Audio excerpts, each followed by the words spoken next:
All right, let's start with Afghanistan and General Milley.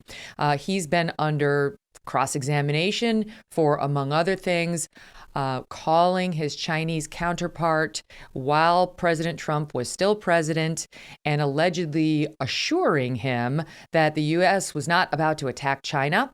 And then going on to say, if we are going to attack you, this is the allegation in the Bob Costas book, I will give you a heads up.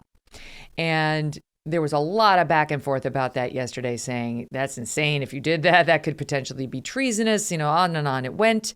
And he made 2 points. Number one, he said, I told Mike Pompeo after this happened, the then Secretary of State, about that call. There was nothing inappropriate about it. And to prove it, I can tell you I went to the Secretary of State and told him about it.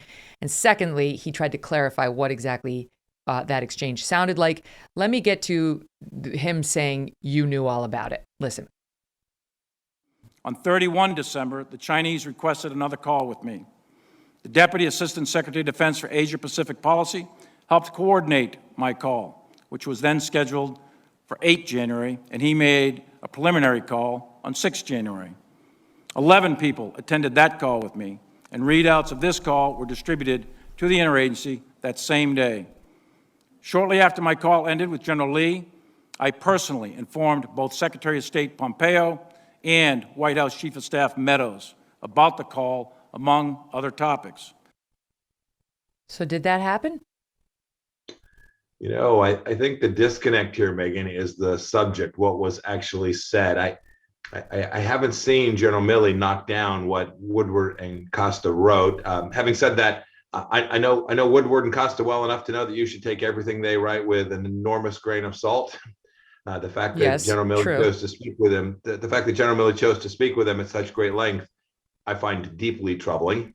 But in any event, someone needs to explain what's the disconnect. I heard what General Milley said he actually talked about on the call with his Chinese counterparts, and I've read what has been reportedly going to be in this book.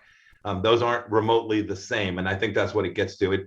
I have no recollection of General Milley briefing me in the way that he described, but if he said, hey, I spoke with my Chinese counterparts yesterday, that wouldn't have been something particularly memorable. It would have been relatively ordinary course. I spoke with my Chinese counterparts from time to time as well. Every senior leader in America would do that, but it's the substance, Megan. This is what you got to. And what I saw some of the questions about yesterday, if he in fact said, we will not attack you until we warn you, that's just nutty, right? That's just, you would remember that. Yeah, it's certain that he did not tell Chief Meadows or I that, because I don't know if he told us. He thinks he told us on the same phone call, but I can promise you that Chief Meadows would have called me immediately and said, "Hey, we had a real problem here," and if I'd have heard it, I would have gone high and right. I'd be very surprised if that's precisely how General Milley told the Chinese that. I've worked with General Milley enough, but if he told Woodward and Costa that he said that, this is something he has to account for. That would be deeply inconsistent with his responsibilities, the senior military advisor, senior military defense advisor to the President of the United States.